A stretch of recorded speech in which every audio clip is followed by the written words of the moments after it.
A herald of cosmic balance crashes into a galaxy where balance died 10,000 years ago. The stars here don't guide, they scream, and the void between them hungers with teeth older than reason.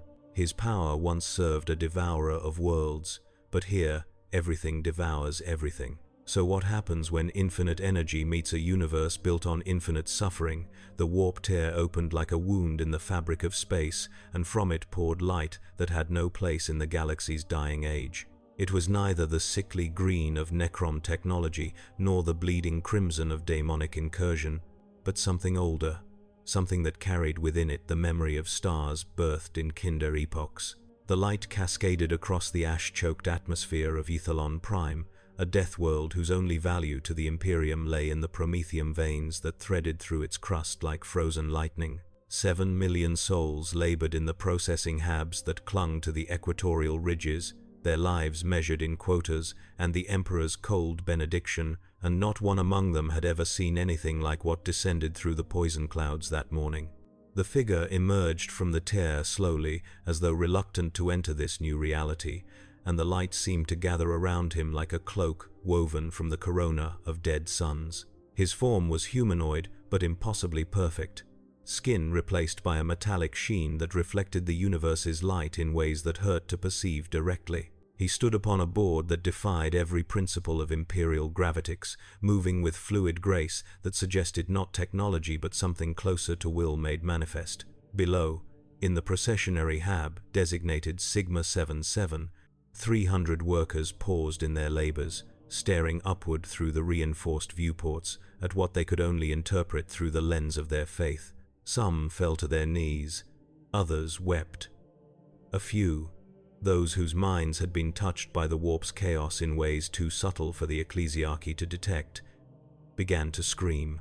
The Silver Surfer descended through layers of toxic atmosphere, his cosmic awareness probing this unfamiliar dimension with growing unease.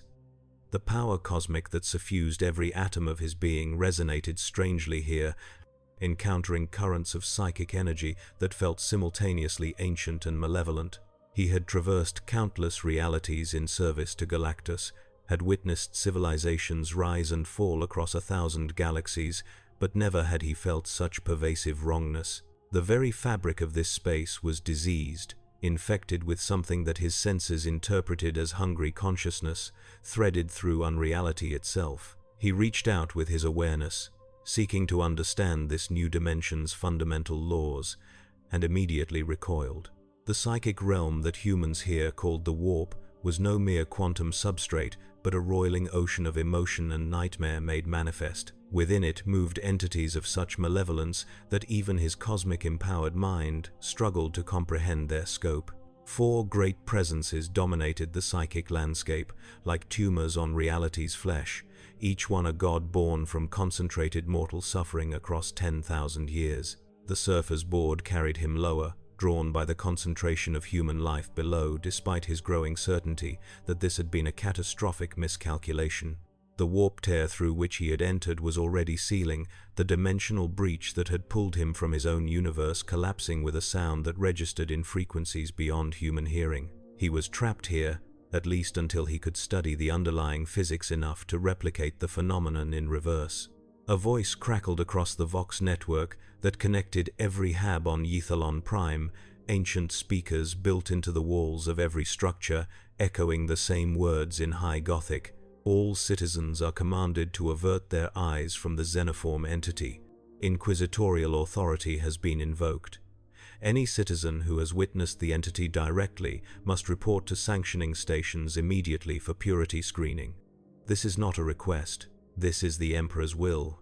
The surfer's enhanced senses detected the electromagnetic pulse of the transmission, understood its purpose, if not its specific content. These humans feared him. Their reaction was not unusual in his experience, though the scale and coordination of their response suggested a civilization experienced in confronting the unknown. He slowed his descent, hovering 300 meters above the largest hab complex, and attempted to project a psychic message of peaceful intent. The moment his consciousness touched the warp, every psyker within 10,000 kilometers screamed. In the astropathic relay station built into Wethalon Prime's northern polar fortress, 17 sanctioned psychers simultaneously hemorrhaged from their eyes and ears.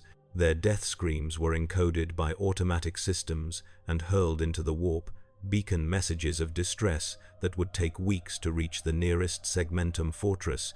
But in the immediate moment, their sacrifice accomplished nothing beyond alerting those in power that something unprecedented had arrived. On the bridge of the inquisitorial black ship Unrelenting Testimony, which hung in high orbit conducting routine Xenos-taint purges of the civilian cargo haulers that serviced Ythalon Prime, Inquisitor Selene Vorak felt the psychic disturbance like a blade pressed against her throat. She was a severe woman whose face had been rebuilt 3 times after encounters with Xenos horrors, her left eye replaced with an augmetic that could perceive electromagnetic spectrums invisible to baseline human vision. She wore the black armor of the Ordo Xenos beneath a cloak of night-black synth fur, and at her hip hung a plasma pistol that had belonged to her master before she had been forced to execute him for Xenos corruption. "Report," she commanded, her voice carrying the absolute authority of the Inquisition. Around her, tech priests and armsmen scrambled to their stations, servitors plugging themselves into data ports with mechanical precision. "Massive psychic disturbance originating from Ythalon Prime's surface," her interrogator replied, a young man named Castus, whose psychic sensitivity had been carefully cultivated and bound with layers of mental conditioning. "All astropaths in the primary relay are dead. Secondary relays reporting unidentified xenoform entity matching no known classification. Energy readings are off every scale. Inquisitor, the cogitators cannot even categorize what they are detecting." Vorak strode to the primary viewing port, her augmetic eye cycling through spectral filters until she locked onto the figure hovering above the processing habs. Even through the enhanced optics and at this distance, the entity's radiance was clearly visible. It appeared humanoid, which meant nothing in her experience. The galaxy contained 10,000 species that mimicked human form, most of them hostile, all of them Xenos. "Launch interceptors," she ordered. "I want that entity contained or destroyed within the hour." Authorization Vorak 7 Epsilon. Invoke the mandate Xenocidal. The surfer sensed the attack craft before they entered visual range, his cosmic awareness tracking their approach vectors with perfect clarity. 6 atmospheric fighters, each armed with lascanons and missile payloads designed to penetrate reinforced ceramite. The pilots were frightened but disciplined, their minds sharp with training and faith. He could have destroyed them with a thought, could have transmuted the very air around them into diamond, or simply accelerated them to relativistic speeds until their own inertia tore them apart. Instead, he raised one silver hand, and the power cosmic flowed through him in patterns that bent local spacetime into impossible geometries. The lead fighter's lascannon discharge simply curved around him, the coherent light beam following the distorted geodesics he had created until it spiraled harmlessly into the upper atmosphere. Missiles that should have struck his position found themselves displaced by subtle manipulations of probability itself, detonating in empty air or simply failing to achieve lock despite their machine spirit's frantic calculations. The surfer moved between the attacking craft like quicksilver, his board leaving trails of cosmic radiation that the fighter's sensors interpreted as multiple targets, then no targets, then as reality errors that crashed their targeting cogitators. He did not want to harm these warriors. They were defending their people, acting on incomplete information against an unknown threat. In another life, before Galactus had found him on Zenla and transformed him into the herald of world-ending hunger, Norin Rad had been a man who valued such dedication. But when the second wave arrived, 12 fighters this time, and opened fire without warning on the residential hab, where 3,000 civilians huddled in terror. His restraint shattered, the power cosmic erupted from him in a wave that turned the twilight sky silver. One fighter simply ceased to exist, its component atoms scattered across 50 cubic kilometers of atmosphere. Another found its weapons transformed into flowering crystal, beautiful and utterly inert. The remaining 10 he disabled with surgical precision, targeting engines and guidance systems while leaving pilots and life support intact. They spiraled groundward under emergency chutes, their occupants alive but thoroughly defeated. In the aftermath, silence fell across the Habs. The surfer hung in the air like a second sun, his metallic form blazing with power that no imperial sensor could properly quantify. He felt the fear radiating from the millions below, and beneath that fear, something else. Hope. Desperate, irrational hope that perhaps the Emperor had heard their prayers, had sent a warrior of light to deliver them from the grinding horror of their existence. That hope hurt worse than any weapon they could have deployed against him. A voice reached him then, not through any technological medium, but through the warp itself, and it carried authority that suggested both immense will and terrible cost. Xenoform entity, you have violated Imperial space, destroyed Imperial assets, and terrorized loyal citizens of the God Emperor.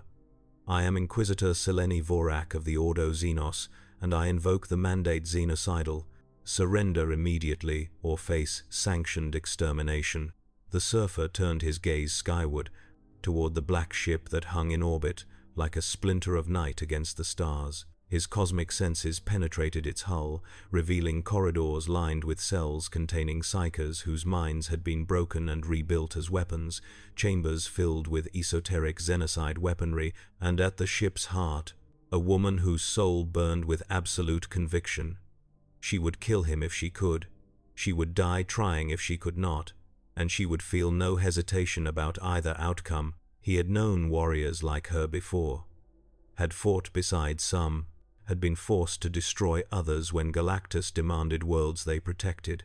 The similarity made his next decision both easier and infinitely more difficult. The surfer did not respond with words.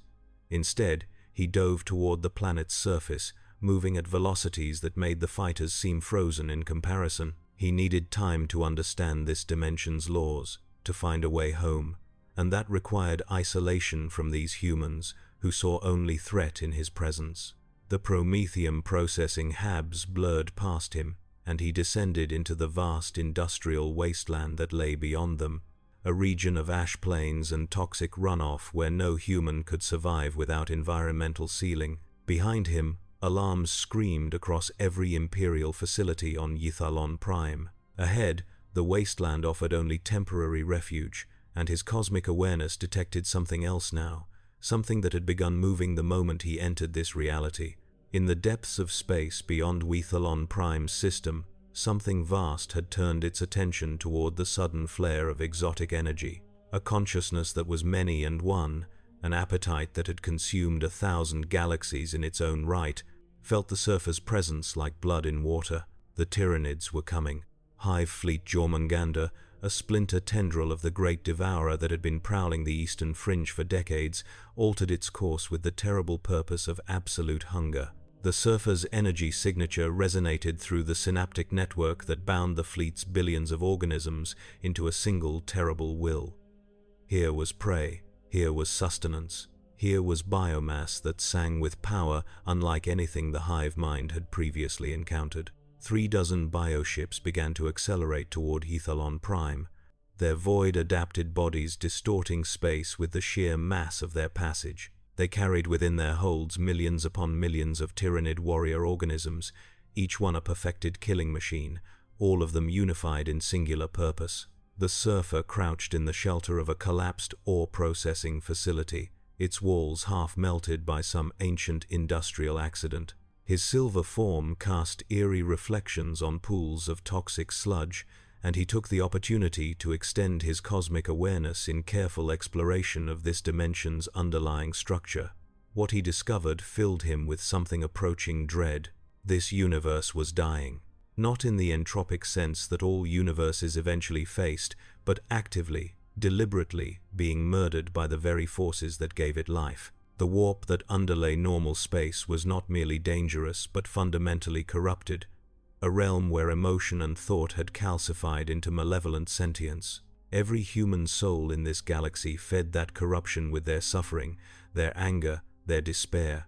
The four great powers he had sensed earlier were parasites grown so large they threatened to consume their host entirely. And yet, humanity endured. 10,000 years of brutal theocratic tyranny, of endless war against threats internal and external, of sacrifices both willing and coerced, and still they fought. Still they bred and built and died in their trillions. The Imperium was monstrous, yes, but it was also the only barrier between baseline humanity and a galaxy that wanted nothing more than to devour or corrupt every last one of them. The Surfer had served a devourer once, had flown ahead of Galactus across galaxies, seeking out worlds ripe for consumption. He had told himself it was necessary, that Galactus was a fundamental force of nature no more evil than a hurricane or a collapsing star. He had watched civilizations burn, had heard the death screams of billions, and had done nothing because his master's hunger was absolute. He had fled that servitude at tremendous cost, had reclaimed his freedom and his name, and now, in this blighted dimension, he felt the presence of another hunger, and it was coming toward this world with the inevitability of gravity.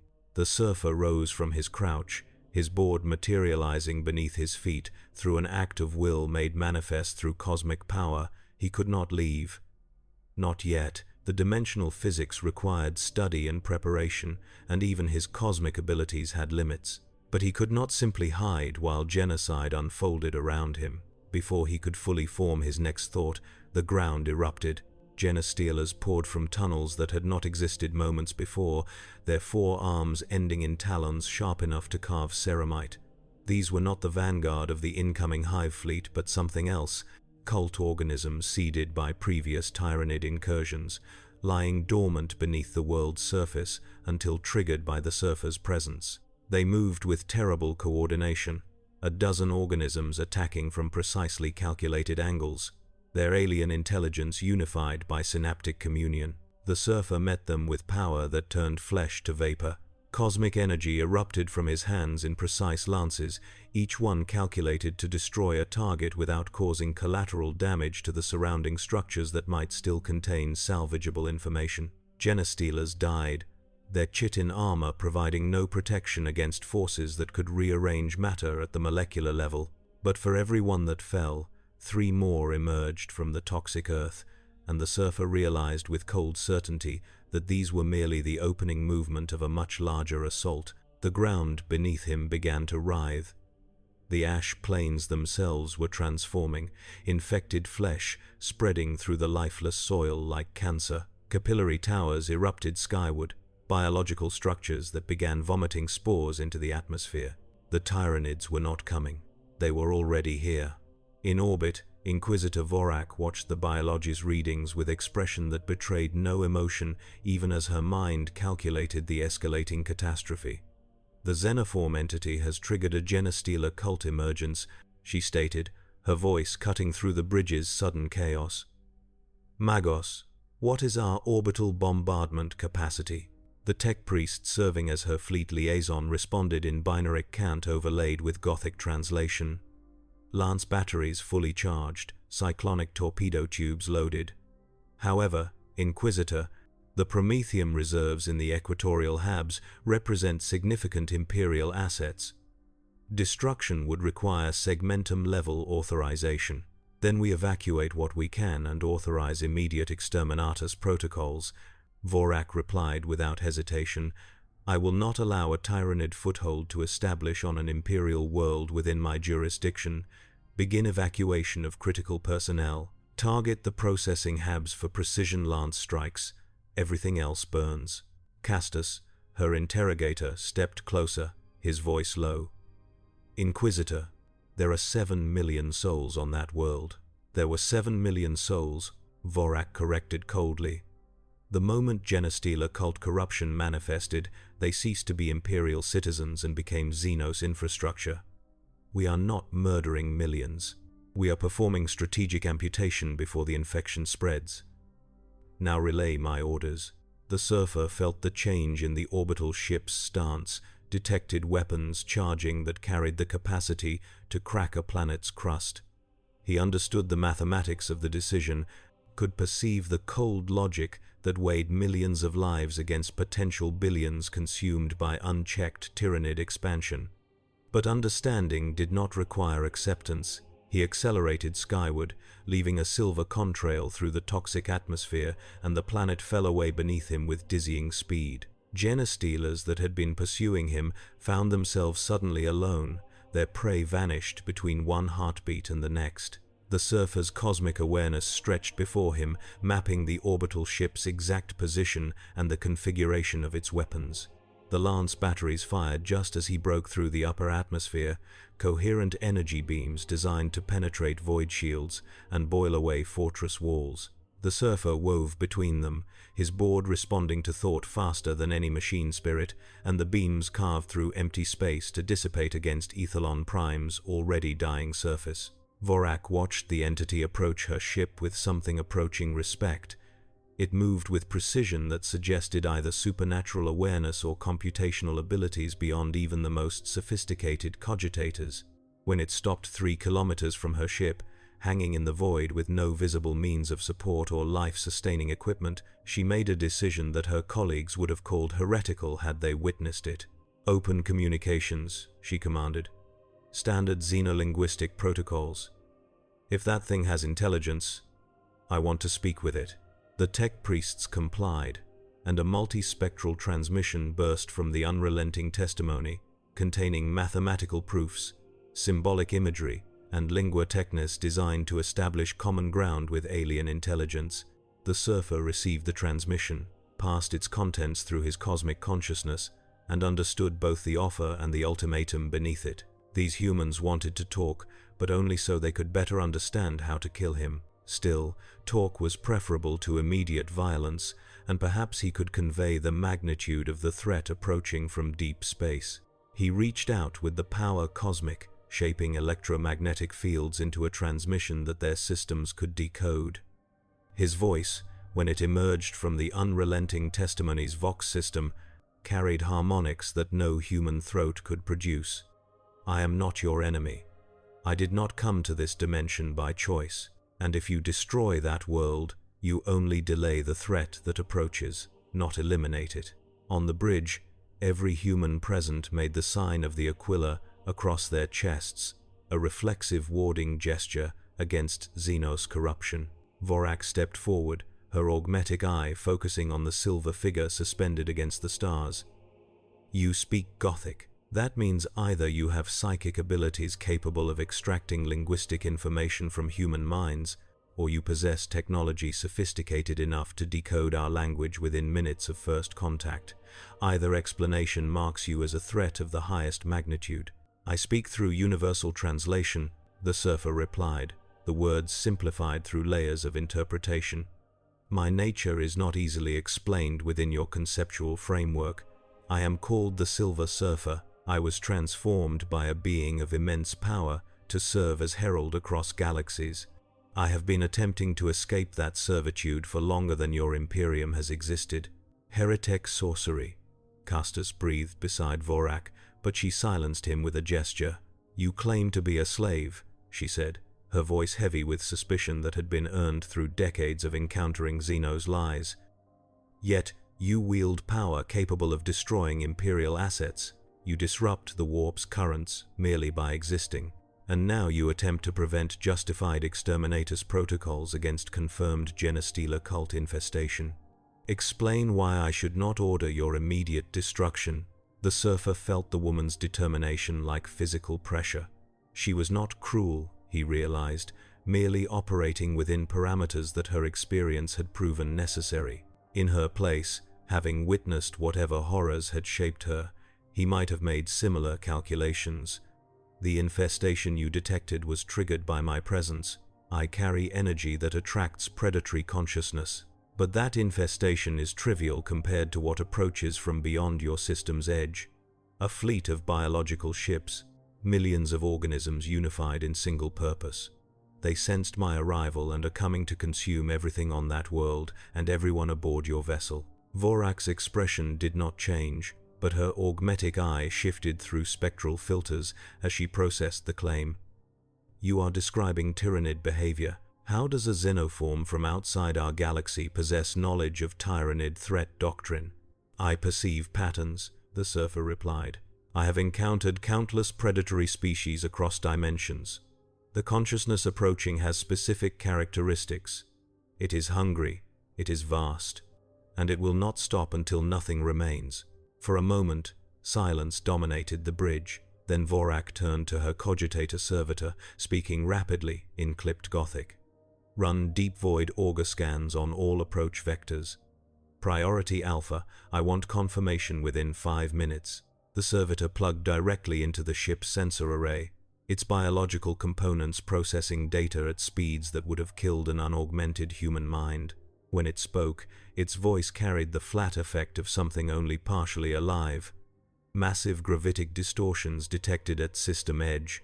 Multiple large mass objects on intercept course. Estimated arrival 6 hours. Vorak's jaw tightened, the only visible sign of her internal calculation. Hive fleet, she stated, not asked. He is telling the truth. Or he summoned them, Castus interjected. The timing is too convenient. We should assume xenoform collusion and respond accordingly. The surfer felt the debate's trajectory, understood that these humans' paranoia was not baseless but grounded in hard experience. How many times had they encountered seemingly benign xenos only to discover collaboration between species? In this galaxy, trust was a luxury that led to extinction. I did not summon them, he said, projecting his words directly into the bridge through careful electromagnetic manipulation. But I can fight them. My power is considerable, and I have no desire to see billions of lives consumed by mindless hunger. Allow me to assist your defense. Vorak laughed, a sound utterly devoid of humor. You think we need your assistance? This ship carries the Emperor's mandate. We have weathered Tyranid assault before, and we will do so again. The question is whether you will survive the process or become additional biomass for the swarm. Then let us survive together. The surfer responded, and there was something in his tone that made Vorak pause. It was not desperation exactly, but a weariness that spoke to experiences beyond human comprehension. I have served monsters. I know what they do to worlds. If you are fighting such creatures, then we share common cause, however temporarily. The Inquisitor studied the xenoform through her ship's sensors, her decades of experience weighing incomplete information against catastrophic stakes. Trust was heresy. Collaboration with Xenos was grounds for immediate execution, but pragmatism had kept her alive when doctrine would have demanded suicidal choices. Magos, she said finally, not taking her eyes from the silver figure outside. What is the probability that this entity possesses capabilities relevant to anti-Tyranid operations? The tech priest ran probability algorithms, its mechadendrites twitching with the computational load. Unknown xenoform energy signature suggests power levels exceeding most Tyranid bioforms. Estimated combat effectiveness against standard warrior organisms 97%. Estimated effectiveness against synapse creatures 72%. However, Inquisitor, these projections assume no hostile action by the entity against Imperial forces. Vorak made her decision. Silver Surfer, you claim to offer assistance.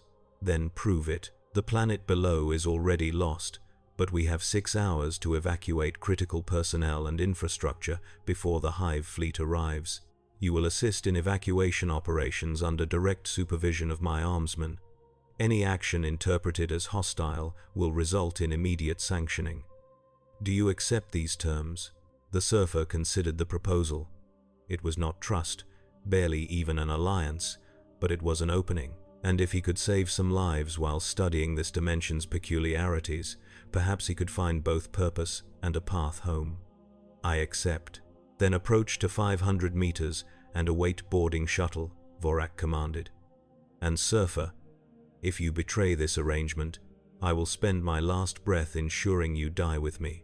This I swear by the Emperor's name. The Surfer moved closer to the black ship, his cosmic senses detecting weapons that remained trained on him from a dozen hidden ports. Trust, he reflected, truly was a luxury in this universe. The boarding shuttle was a brutal thing, all reinforced hull and minimal viewports, designed to survive hostile environments through sheer endurance rather than elegance. When it docked with the unrelenting testimony and its ramp descended, a squad of armsmen emerged in full void-sealed armor, their weapons charged and aimed at the surfer's chest. Behind them came Vorak herself, her plasma pistol holstered but her hand resting on its grip. "You will accompany me to the planet's surface," she said without preamble. "Our mission is to extract Magos Heliax from the primary Mechanicus Forge Shrine. He possesses knowledge of xenotech that cannot be allowed to fall into Tyranid digestive pools. After that, we evacuate what remains of the astropathic relay and any sacred texts from the ecclesiarchal cathedral. Do you understand?" "I understand," the surfer replied, his metallic form reflecting the shuttle's harsh illumination. "But the Genestealer cult presence is expanding rapidly. They will have identified these locations as high-value targets. We will face resistance." Vorak's expression was cold. "We always face resistance. The difference is that now we have a xenoform weapon to deploy against other xenoforms. Consider yourself blessed to serve the Emperor's purpose, however temporarily." The shuttle descended through Ithalon Prime's atmosphere like a meteor, its hull heating to incandescent temperatures as it pushed through layers of toxic cloud. Inside, the surfer stood motionless among armsmen who clutched restraint harnesses with white-knuckled determination, his cosmic awareness mapping every molecule of their trajectory. The promethium habs below were burning now, set alight by lance strikes that Vorak had ordered despite his intervention. Millions who had lived in those structures were either dead or fleeing into the wastes where Genestealer cultists waited in ambush. The shuttle's pilot, a servitor hardwired into the craft's machine spirit, received updated coordinates and adjusted course mid-flight. Through the forward viewport, the Forge Shrine became visible, a massive structure of adamantium and consecrated steel that rose from the ash plains like a cathedral dedicated to mechanical prayer. Smoke poured from its cooling vents, and the surfer's enhanced vision detected movement along its walls. "The forge is under assault," he stated, his voice cutting through the shuttle's engine roar. "Multiple hostiles. At least 300 organisms by my count, and more approaching through underground passages." Vorak activated her Vox speed, connecting to the Mechanicus defenders. "This is Inquisitor Vorak aboard Valkyrie 77. We are inbound to your location. Hold the main gates. The Emperor protects." The response was distorted by interference but audible. "Understood, Inquisitor. The Omnissiah's blessings upon you. We have sustained 30% casualties and are down to 43% ammunition reserves. We cannot hold beyond 20 minutes. Then we arrive in 15, Vorak replied, terminating the connection. She turned to the surfer. "You deploy first. Clear the landing zone. My armsmen will establish a perimeter while I locate Magos Heliax. Neutralize all hostiles. No mercy, no hesitation." The surfer met her gaze, seeing in it the absolute conviction that had been forged through innumerable battles. "I will protect the defenders," he said simply. "But understand that I do not kill lightly." "Then you are in the wrong galaxy," Vorak replied. The shuttle's rear ramp dropped while still 20 meters above ground, and the surfer simply stepped forward into empty air. His board materialized beneath him, and he dove toward the seething mass of Genestealers that surrounded the Forge Shrine's gates. The power cosmic built within him like pressure against a dam, and he released it in a wave that painted the landscape silver. 30 Genestealers died in the opening second, their bioforms unable to withstand energies that rewrote their cellular structures into inert matter. 40 more turned to face this new threat, their alien intelligence recognizing the signature that had drawn them from hibernation. They moved as one organism, a living tide of chitin and talon that surged toward the descending figure with terrifying speed. The surfer raised both hands, and gravity ceased to function normally within a 50-meter radius. Genestealers found themselves lifted into the air, their limbs flailing uselessly as they struggled against forces their biology could not comprehend. He clenched his fists, and the cosmic energy surrounding each creature compressed, turning them into spheres of compacted biomass that fell to the ash-covered ground with wet thuds. Behind the Forge Shrine's gates, Skitarii Rangers watched the display through augmetic sensors, their machine spirits struggling to classify what they witnessed. One tech priest, his organic brain preserved in a jar of sacred oils, uttered a machine-canned prayer of thanks to the Omnissiah for this unexpected deliverance. The shuttle touched down in the cleared zone, and Vorak emerged with her armsmen in precise formation. They moved toward the gates with weapons raised, training overriding any awe they might have felt at the Silver Warrior's display. The Surfer positioned himself above them, his cosmic awareness extending in all directions, detecting the synaptic pulses that coordinated Genestealer movement. He could sense the cult's hive mind, a simplified echo of the greater intelligence approaching from the void, and within it he detected something that made his thoughts turn cold. The cultists were not simply attacking, they were preparing a sacrifice. Deep beneath the Forge Shrine, in chambers that had been excavated by human hands corrupted beyond recognition, 500 cultists had gathered around a pulsing biological node. It was a broodlord, its form more developed than standard Genestealers, and it communed directly with the approaching hive fleet through synaptic channels that transcended normal space. It sensed the Silver Warrior above, felt the exotic energy that made it both threat and temptation. The hive fleet wanted this being, wanted to consume it, digest it, and incorporate whatever made it powerful into the Tyrannid genome. The broodlord issued a psychic shriek that rippled through the warp, and every cultist within 10 kilometers received the same command: swarm, overwhelm, deliver the Silver One to the biomass. The Surfer felt the psychic pulse, understood its content even without sharing the cultist's synaptic link, and dove toward the ground as 500 Genestealers erupted from hidden passages throughout the complex. They poured from maintenance tunnels, emerged from beneath ash drifts, dropped from wall-mounted positions that had gone unnoticed by Imperial sensors. They moved with perfect coordination, every organism positioned to cut off escape routes or create crossfire opportunities. Vorak's armsmen opened fire immediately, their lasguns cutting down the first wave with disciplined volleys. Lasbolts burned through chitin armor, and Genestealers fell, but their numerical advantage was overwhelming. For every one that died, 3 more took its place. The armsmen began to fall back toward the shuttle, their defensive positions collapsing under the sheer weight of alien flesh. The Surfer did not retreat. He planted himself between the armsmen and the surging tide, and the power cosmic erupted from him in a sustained wave. The air itself ionized, turning the atmosphere into a silver corona that disintegrated anything that entered its radius. Genestealers threw themselves against the barrier and simply ceased to exist, their component atoms scattered across quantum probabilities. The wave expanded, pushing outward in a sphere that forced the swarm backward, and for a moment the assault faltered. In that moment, Vorak reached the Forge Shrine's command center and located Magos Heliax. The tech priest was ancient, his biological components reduced to a brain and part of a spine, the rest of his form replaced with sanctified machinery. He was directing the Forge's defenses through direct neural interface when Vorak entered, her presence announced by the distinctive click of a plasma pistol charging.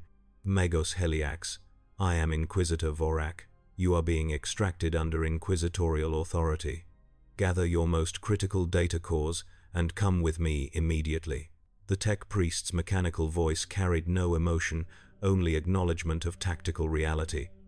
Understood, Inquisitor. However, I must inform you that the Forge Shrine's plasma reactor has been compromised by Xenos infiltration. Estimated time to containment breach is 9 minutes. After that, the resulting explosion will devastate everything within 3 kilometers. Vorak processed this information with the speed of long practice. Can you initiate emergency shutdown protocols? Negative. The cultists have introduced a biomechanical virus into the reactor's machine spirit. It resists all standard counter-protocols. The Omnissiah's holy systems have been corrupted by Xenos technology. Outside, the Surfer maintained his barrier, but his cosmic senses detected the reactor's destabilizing containment fields. The technology involved was crude compared to what he knew from other dimensions, but the principles were universal. Plasma containment failure followed predictable physics regardless of local technological context. He calculated trajectories, blast radius, and casualty projections in microseconds. If the reactor exploded, everyone in the Forge Shrine died. The shuttle and its crew died. The remaining Imperial defenders scattered throughout the complex died, and the Genestealers, being dispersed and adapted to hostile environments, would largely survive to spread their infestation further. He could not allow it. Inquisitor, he projected his voice directly into her vox bead, startling Vorak and causing her armsman to spin toward the empty air. The reactor is failing. I can stabilize it, but I need time. Hold the Genestealers for 3 minutes. Vorak did not waste time questioning how the xenoform knew or what it intended. She simply responded with the cold efficiency that had kept her alive through 100 battlefields. You have 2 minutes. After that, we evacuate regardless of reactor status. The surfer ceased maintaining his barrier and dropped through the forged shrine's structure, his form phasing through floors of reinforced adamantium as though they were mist. He descended past workshops where servitors continued their assigned tasks even as cultists tore through their numbers, past chapels where tech priests chanted prayers to machine spirits, past armories where Skitari made their final stands. He reached the reactor chamber in seconds, and what he found there made even his cosmic consciousness recoil. The reactor was enormous, a contained star of seething plasma held in check by magnetic fields and ancient technologies half understood by those who maintained them. But wound through its systems like parasitic roots was something else, a network of biological conduits that pulsed with alien purpose. The cultists had not simply sabotaged the reactor, they had infected it, turned it into a hybrid of machine and Xenos flesh that responded to their hive mind's will. The contamination was elegant in its horror, and the surfer recognized in it the same terrible efficiency that Galactus had embodied. This was not random destruction but purposeful transformation, converting Imperial infrastructure into Tyranid assets. The reactor would not simply explode. It would seed the surrounding area with specialized spores, converting the entire forge shrine into a digestion pit. He had less than 2 minutes to prevent it. The surfer extended his hands toward the reactor, and the power cosmic flowed from him in precise channels. He began to separate the Xenos contamination from the Imperial machinery, using cosmic energies to selectively transmute the biological components into inert carbon while simultaneously reinforcing the magnetic containment fields. It required concentration beyond what most beings could achieve, simultaneously manipulating matter at the molecular level across thousands of connection points while maintaining the reactor's delicate equilibrium. Above, in the Forge Shrine's courtyards, Vorak and her armsmen fought with desperate intensity. Genestealers came at them in waves, using the bodies of their fallen as shields and stepping stones. Las bolts cooked alien flesh, and plasma blasts turned cultists into expanding clouds of superheated vapor, but the numbers were overwhelming. One armsman fell, dragged down by 3 Genestealers that had breached the defensive line. Another died when a Genestealer's talons punched through her void armor's neck seal. A third was torn in half by a broodlord that emerged from a ventilation shaft. Vorak fought with mechanical precision, her plasma pistol dropping Genestealers with each shot, her power sword crackling through chitinous armor. But even she knew this was a losing battle. They had perhaps 30 seconds before the line collapsed entirely. Then the ground trembled, and a pulse of silver light erupted from beneath the forge shrine. The surfer rose through the floor like a ghost, his form blazing with cosmic energy, and behind him the reactor stabilized with a sound like a held breath released. The Xenos contamination was gone, transmuted into harmless matter, and the reactor's machine spirit sang with renewed purity. "The reactor is secure," the surfer announced, hovering above the defenders. "But more cultists are approaching from the eastern passages. Thousands. We need to evacuate now." Vorak did not question. She activated her Vox speed, connecting to the shuttle pilot. "Valkyrie 7-7, emergency extraction. Full burn on my coordinates. We are leaving in 60 seconds, with or without full manifest."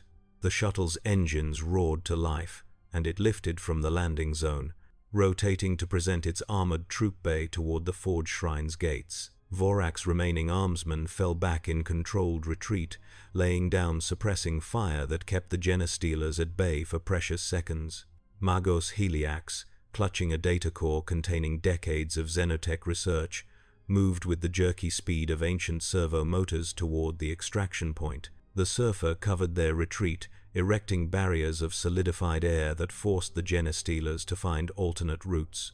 He pulled tons of ferrocrete from the forge shrine's walls, reshaping it into obstacles that channeled the swarm away from the evacuating Imperials.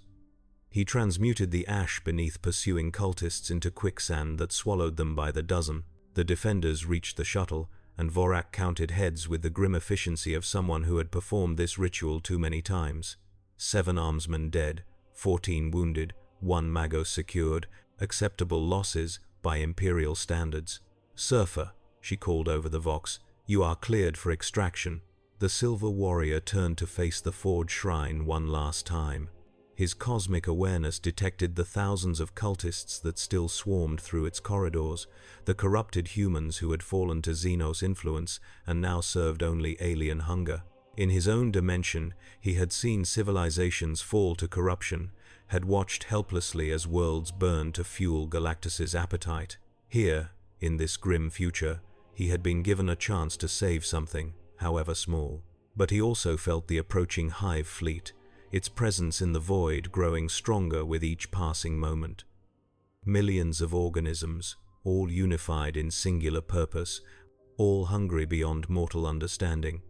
The Forge Shrine's defenders were saved, but this was merely the first move in a battle that would decide the fate of billions. He accelerated toward the shuttle, boarding through the open troop bay, and the craft immediately began its ascent toward orbit. Behind them, the Forge Shrine continued to burn, and genestealers poured from its breaches like insects from a disturbed nest. On the unrelenting testimony's bridge, Vorak received confirmation of the extraction's success and immediately moved to the next phase. "Magos, I need auger readout on the incoming hive fleet, composition, estimated strength, and projected landfall coordinates."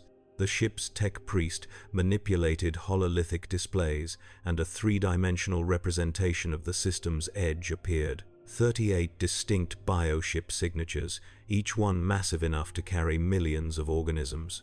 They were still 6 hours distant, but they were accelerating, driven by the same hunger that propelled all Tyranid hive fleets. "Fleet composition suggests hive fleet Jormungandr tendril," the tech priest intoned.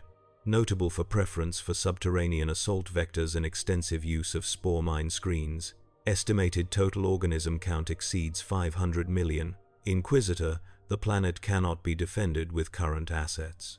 Vorak studied the display with expression carved from stone. "Then we do not defend the planet. We evacuate what we can, deny them everything else, and call for reinforcement from the Segmentum Fortress. Authorization code Vorak Null 7. Priority Alpha Plus. Invoke the tyrannic protocols."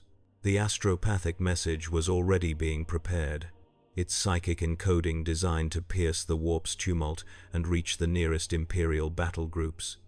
But Vorak knew the reality of Imperial response times. Even with priority authorization, it would take weeks for reinforcements to arrive. By then, Ethelon Prime would be nothing but a digested husk, its biomass consumed and repurposed into more Tyranids, unless something changed. The surfer stood in the observation bay, watching the planet below through armored viewports. His cosmic senses extended far beyond visual range, mapping the hive fleet's approach with perfect clarity. He had fought world-ending threats before, had stood against beings that devoured galaxies, and he recognized in the approaching swarm something that transcended simple predation. The Tyranids were not evil in any moral sense. They were appetite made manifest, a force of nature that consumed because consumption was their entire existence. In that way, they were perhaps more pure than the chaos gods he had sensed in the warp, whose malevolence was deliberate and aware. The Tyranids simply hungered, and everything else was irrelevant to that hunger. He understood that hunger intimately. Vorak approached him, her boots clicking on the observation bay's deck with martial precision. She stood beside the xenoform without speaking for several seconds, studying the planet below with the eyes of someone calculating acceptable losses. "You saved the Magos," she said finally. "And my armsmen. By Imperial doctrine, this should make you an asset to be preserved. By Inquisitorial doctrine, you remain a xenoform threat that should be eliminated at earliest opportunity." I am currently deciding which doctrine to follow. The surfer turned to face her, his metallic features reflecting her scarred face back at her. I did not ask for your gratitude. I acted because lives could be saved. In your position, would you have done differently? Vorak considered this. In my position, I would have abandoned the Magos and ordered orbital bombardment to deny the Forge Shrine to enemy forces. But I am not in my position. I am in a position where a xenoform of unknown capability has demonstrated both combat effectiveness and restraint. This is unprecedented in my experience, and the unprecedented requires careful evaluation. Your galaxy has taught you to trust nothing, the surfer observed. My galaxy has earned the right to demand that lesson, Vorak replied. But pragmatism sometimes requires working with forces one does not trust. You claim you did not summon that hive fleet. I have chosen to believe you, however provisionally. Now I require your assessment. Can they be stopped? The surfer's gaze returned to the viewport, looking past the planet toward the system's edge where the bioships approached. They can be stopped, but not without cost. That fleet represents more biomass than this planet contains. Even if we destroyed every organism in the swarm, their deaths would seed this world with enough genetic material to restart the infestation within years. The only complete solution is to prevent them from reaching the planet entirely. You propose engaging them in the void, Vorak stated. It was not a question. I propose destroying their primary command nodes, the surfer clarified. Tyranids operate through synaptic coordination, correct? They require synapse creatures to maintain cohesion across large populations. Eliminate enough synapse organisms and the swarm fragments into individual beasts operating on instinct rather than unified intelligence. Vorak's augmetic eye focused on him with renewed intensity. You seem remarkably well informed about Tyranid doctrine for someone who claims to be from another dimension. I observe patterns, the surfer replied. I have encountered hive-mind organisms before. The specifics differ, but the fundamental architecture remains consistent. Destroy the network's critical nodes, and the system collapses. The Inquisitor turned this information over in her mind, weighing risk against potential outcome. Even if your assessment is correct, engaging a hive fleet in void combat requires fleet assets we do not possess. This ship is a cruiser-class vessel designed for orbital interdiction and boarding actions, not fleet engagement. We would be torn apart by their numbers. You would be, the surfer agreed. I would not. Grant me authorization to engage the fleet while they are still in deep void. I can strike their largest bioships, the ones most likely to contain primary synapse nodes, and disrupt their approach long enough for you to complete evacuation of the planet's remaining population. Vorak was silent for a long moment. The proposal was strategically sound, but it required trusting a xenoform to operate independently against a hive fleet, something that violated every principle of inquisitorial doctrine. If the entity betrayed them, or if it was somehow corrupted by the Tyranids, the consequences would be catastrophic. But if it succeeded, millions of lives might be preserved. She made her decision. You will engage under the following conditions. First, you maintain constant Vox contact and report your actions in real time. Second, you disengage immediately if I give that order, no questions or debate. Third, upon completion of this operation, you submit yourself to formal inquisitorial interrogation regarding your origins and capabilities. Refuse any of these conditions, and I order lance batteries to fire on your position immediately. The surfer met her gaze, seeing in it the absolute conviction that would indeed order his death if he refused. He respected that certainty, even as he recognized its dangerous inflexibility. I accept your conditions, but understand that if the interrogation requires me to reveal knowledge that could endanger others, I will resist. Then we will address that when the time comes, Vorak replied. Magos, prepare a servo skull with augmetic Vox recorder. I want full documentation of this engagement. And Surfer, if you survive this, perhaps you and I will have more interesting conversations than tactical briefings. The Surfer inclined his head in acknowledgement, a gesture that carried echoes of his life before Galactus, when he had been Norin Rad of Zenlar, a diplomat and scholar. Then he turned toward the observation bay's airlock, his board materializing beneath his feet. "I will return when the threat is neutralized or my capabilities are exhausted. Whichever comes first." The airlock cycled, and the surfer launched himself into the void, accelerating away from the unrelenting testimony with velocity that made orbital mechanics irrelevant. Behind him, Vorak watched through sensors until the silver figure was lost against the starfield, then turned to her command crew. "Begin full evacuation protocols. I want every transport on the planet loaded to maximum capacity. We save everyone we can, for as long as we can. The Emperor protects, but today we assist him in that duty."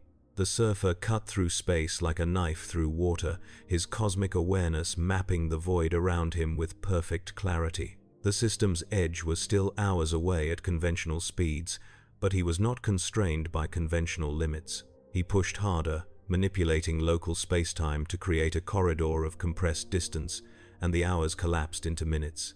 The Hive fleet came into view gradually, each bioship a massive organism evolved for void travel.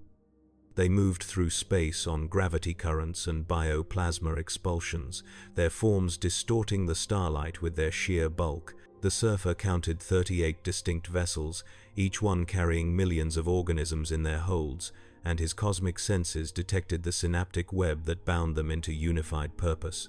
At the fleet's center was something larger, a capital ship bioform that radiated psychic pressure like heat from a star. This was the fleet's primary synapse node, the vessel through which the hive mind coordinated all other elements. Destroy it, and the fleet would fracture into competing subconsciousnesses, each one less effective than the unified whole. The surfer accelerated toward the central bioship, and immediately the fleet reacted. Thousands of bioorganisms detached from the larger vessels, spore mines and mycetic warriors designed specifically for void combat. They swarmed toward him like a cloud of living missiles, each one programmed to home on his exotic energy signature. He met them with power cosmic made manifest as kinetic force. A gesture, and 50 spore mines detonated prematurely, their acid payloads dispersing harmlessly into vacuum. Another gesture, and 100 warrior organisms found their trajectories reversed, sent hurtling back toward their parent ships with velocities that turned them into makeshift projectiles. The swarm was vast, but he was singular and focused, and he carved through their numbers like light through shadow. The central bioship responded by vomiting a different class of organism, true void warriors whose bodies had been evolved specifically for this environment.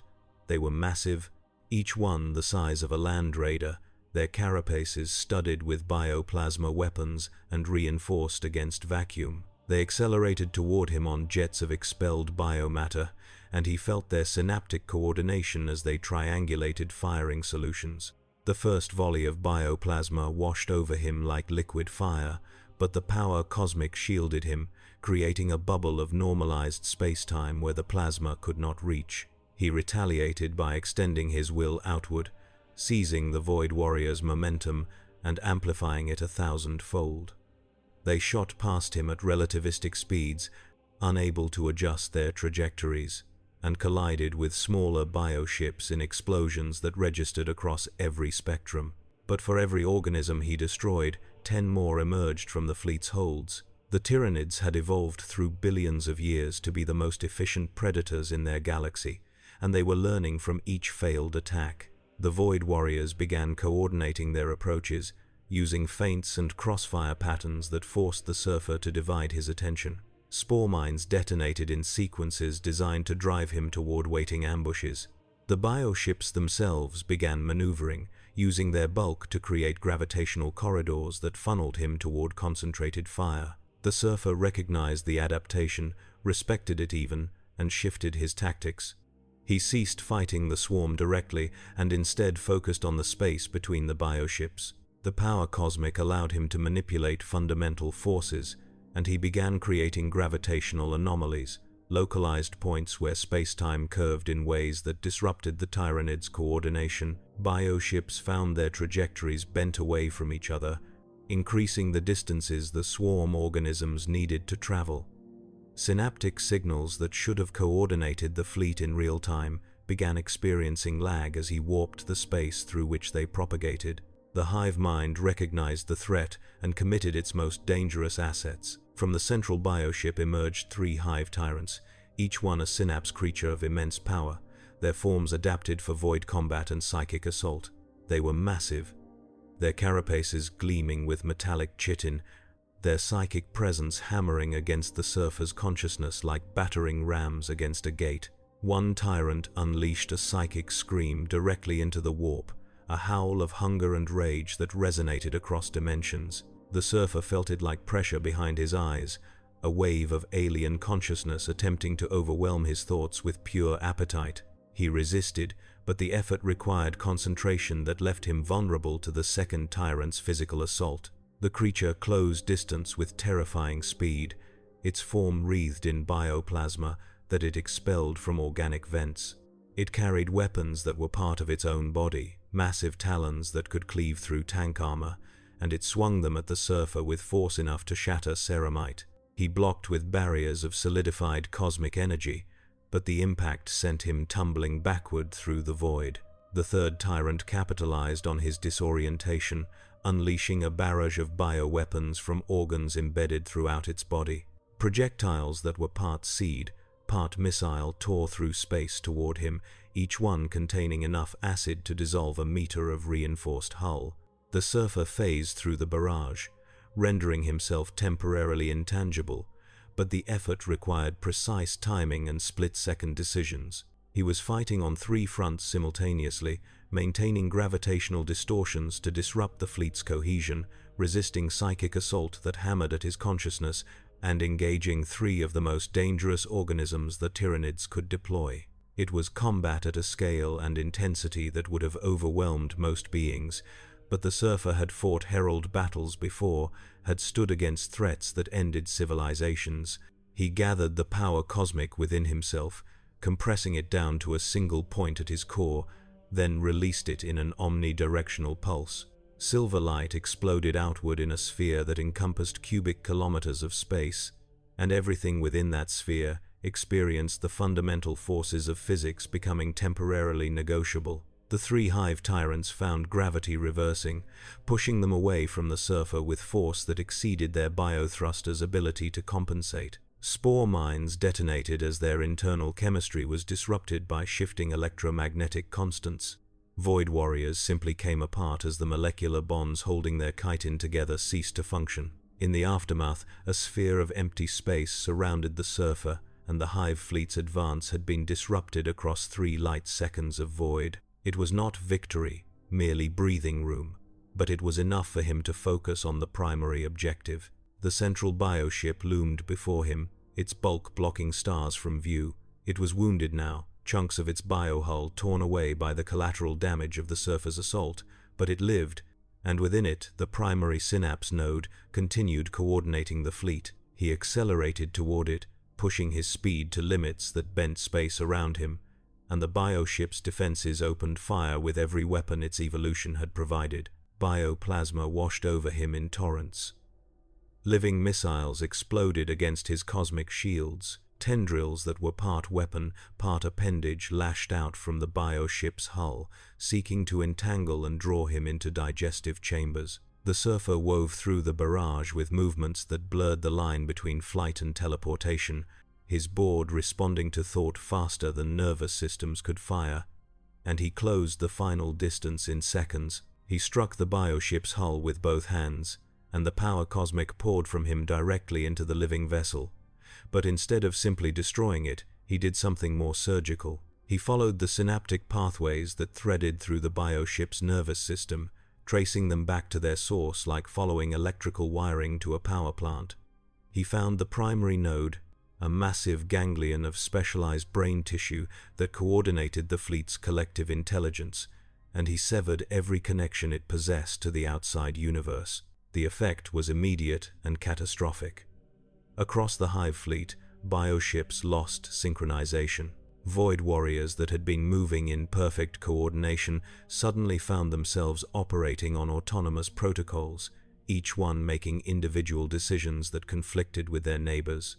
The psychic pressure that had unified millions of organisms into singular purpose collapsed, and what remained was chaos. The surfer withdrew from the bioship, leaving it alive but functionally isolated, its primary node trapped in sensory deprivation. The remaining hive tyrants attempted to reassert control, their own synaptic fields trying to compensate for the lost coordination, but they were designed to command battle groups of thousands, not coordinate an entire fleet of millions. The swarm began fragmenting, subgroups forming around remaining synapse creatures, each one pursuing local objectives without awareness of the larger strategy. On the unrelenting testimonies bridge, Vorak watched the augur readings with something approaching disbelief. "The fleet is breaking apart," her tech priest confirmed, his mechanical voice carrying traces of what in a human would have been awe. "Synaptic coordination has collapsed. Individual bioships are beginning to drift off optimal approach vectors. Inquisitor, the xenoform entity has succeeded."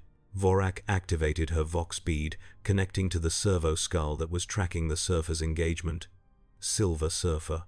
Report status." The response came through clearly despite the vast distance.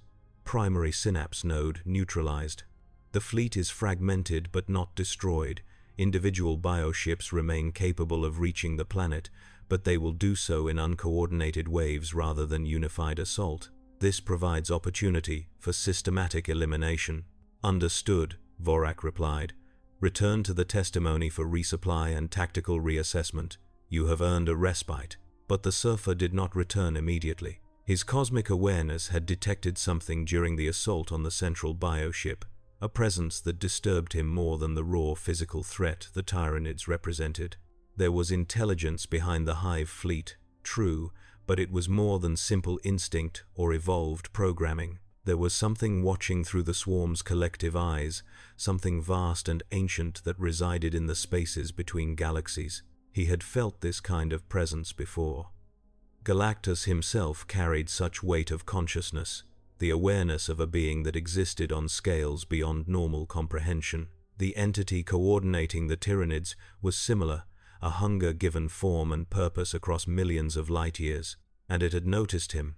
The psychic pressure built gradually, filtering through the disrupted synaptic network like water finding new channels around obstacles. The surfer felt it focusing on his position, felt the vast intelligence behind the Tyranid swarm beginning to comprehend what had attacked its fleet. And then, for the first time since entering this dimension, he received a communication that was not human in origin. It came not as words but as pure concept, images and emotions compressed into psychic transmission. He saw galaxies consumed, their stars extinguished, and their worlds stripped to bedrock. He saw the Tyranid fleet spreading through space like cancer through flesh, each one a tendril of the same vast organism seeking new biomass to fuel its endless expansion. He saw the hive mind's assessment of his own existence, a being of pure energy clothed in matter, unprecedented in the Tyranid genetic memory, and therefore infinitely valuable for consumption and integration. The message was clear. The hive fleet would not retreat, it would adapt, evolve, and return stronger. Because that was what Tyranids did. They learned from every encounter, incorporated genetic advantages from every species they consumed, and passed that knowledge to the greater whole through synaptic communion. The surfer's very existence had made him a target not just for this splinter fleet, but for the entire hive mind's attention. He had become a threat that the Tyranids could not ignore. The surfer processed this information with growing certainty that his arrival in this dimension had triggered consequences beyond immediate combat. He had wanted to remain neutral, to study the local physics and find a way home without becoming entangled in this galaxy's conflicts. But that option had evaporated the moment he emerged from the warp tear. His very nature made neutrality impossible in a universe where exotic power drew predators like blood in water. He turned back toward Ethelon Prime, accelerating through the disrupted hive fleet, and began the long journey back to the unrelenting testimony. Behind him, the Tyranids regrouped with disturbing efficiency, the remaining synapse creatures establishing new coordination networks, and the wounded fleet resumed its approach toward the planet. Slower now, disorganized, but still coming with the inevitability of an extinction event. When the surfer docked with the testimony through an extended boarding tube, Vorak met him personally in the hangar bay. She studied his form for signs of damage, found none, and made a decision that would have appalled her colleagues in the Inquisition. You have proven yourself an effective asset against Tyranid incursion. I am officially classifying you as a temporary auxiliary under my direct command, sanctioned under emergency protocols. This status grants you limited operational freedom within my area of authority. Do not make me regret this decision." Unquote. The surfer inclined his head in acknowledgement. "I will honor your trust, however provisional. But you should know that the hive mind has taken particular interest in my presence. The fleet's approach is no longer purely about consuming this world. They want to capture and study me, to incorporate whatever makes me unusual into their genetic database. This complicates the tactical situation considerably." Vorak's expression remained neutral, but her mind raced through implications. "Then we use that obsession against them. If they are fixated on capturing you, we use you as bait to draw them into engagements where we can bring our assets to bear. The planet has been largely evacuated. 50 million civilians extracted. Another 100 million remain trapped in various siege situations. We have Imperial Guard regiments inbound from 2 neighboring systems, estimated arrival in 18 hours. If we can hold them until reinforcements arrive, we may be able to turn this into a conventional engagement." 18 hours is considerable time, the surfer observed. The fragmented fleet will reach orbit within 6 hours. Even disorganized, they represent overwhelming numerical superiority against ground forces, which is why you will not be defending ground forces, Vorak replied. You will be conducting harassment operations against individual bioships as they attempt planetary insertion, delay them, disrupt their landing sites, prevent them from establishing digestion pools. Every hour you buy us is another 10 million civilians extracted. The mathematics are simple. The surfer understood the calculation, recognized the cold logic that weighed lives against strategic objectives. It was the same mathematics that Galactus had taught him, the same equations that turned living worlds into calories and civilizations into fuel. But here, in this conversation, the math was being used to preserve life rather than justify its consumption. The difference was meaningful. "I will do what I can," he promised. "But understand that even I have limits.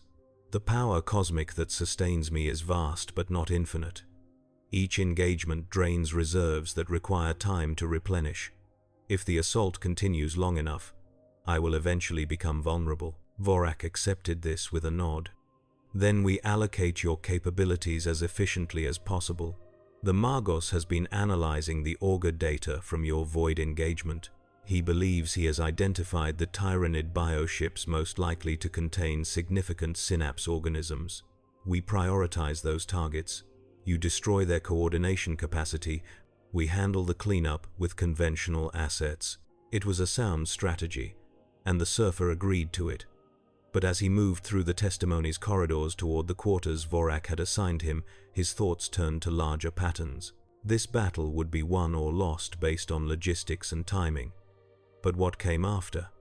If the Tyranids were as relentless as the psychic communication suggested, this was merely the first wave of an endless assault. Eventually, the Imperium's resources would be exhausted, and another world would fall to the Great Devourer. Unless something fundamental changed in the equation, the quarters were Spartan, a small chamber with a cot, a desk, and a viewport overlooking the planet below. The surfer stood at the viewport, watching orbital traffic as evacuation shuttles ferried civilians to waiting transport ships. Each shuttle represented thousands of lives preserved, but also thousands more left behind on a world that would soon become battlefield and graveyard. A knock on the chamber's door interrupted his contemplation. "Enter," he said, and Castus, Vorak's interrogator, stepped inside. The young man carried himself with the rigid posture of someone constantly aware of scrutiny, and his eyes held the particular wariness of a psyker who had learned to fear his own gifts.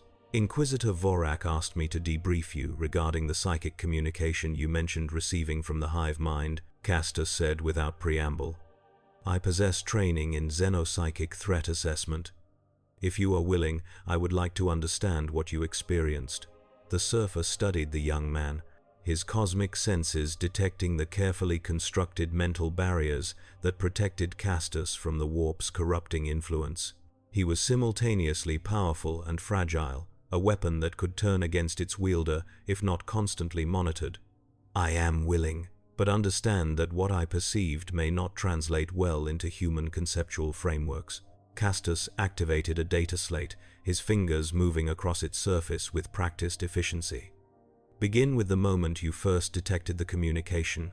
What form did it take? Verbal? Visual? Pure emotion?